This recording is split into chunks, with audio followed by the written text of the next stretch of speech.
आज इथे माझ्या अंगणवाडीत आंतरराष्ट्रीय खेळाचा दिवस म्हणून साजरा केला। इकडे खेळाचे आयोजन केले आहे, वेगवेगळ्या प्रकारचे इथे तुम्ही बघू शकता काउंटर लावलेले आहेत। या कार्यक्रमाला आपल्या अंगणवाडी शिक्षिका, मदतनीस, व्हॉलेंटियर तसेच माता पालक आणि 3 ते 8 वयोगटातील मुले हे सहभागी झाले होते। One is never too old to play. Not playing is living half a life. So let's play. #choose play every day.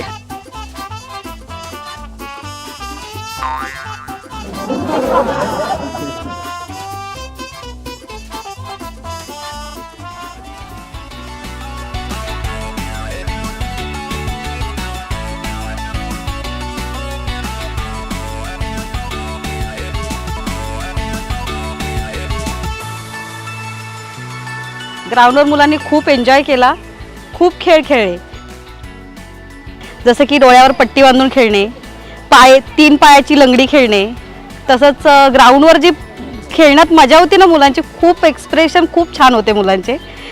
ते पाहून आम्हालाही खूप लहानपणात गेल्यासारखं वाटत होतं।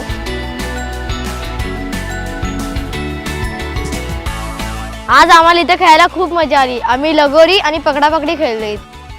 आज मी खूप दिवसांनी आईचं पत्र हरवलं हा खेळ खेळली आणि खूप मजा आली, मुलांना सुद्धा खूप मजा आली। प्रत्येक पालकाने आपल्या मुलांबरोबर हे मैदानी खेळ खेळले पाहिजे। असे खेळ खेळल्यामुळे मुलांचा सर्वांगीण विकास चांगलाच होईल। तर मी सगळ्या पालकांना विनंती करेल की आपण आपल्या मुलांबरोबर असे खेळ खेळूया। तो आइए आज से हम ये एक शपथ लेते हैं कि रोज़ हम अपने बच्चों के साथ एक खेल खेलेंगे, तो उन्हें थोड़ा और पुराने खेलों के साथ परिचित कराएंगे। और ये खेल का दिवस इसलिए है कि वो सिर्फ आज ही के दिन ना मनाया जाए, आज से हम इसकी शुरुआत करें, सभी बच्चों को खेलने के लिए प्रेरित करें, प्रोत्साहित करें और रोज़ उनके साथ खेल खेलें।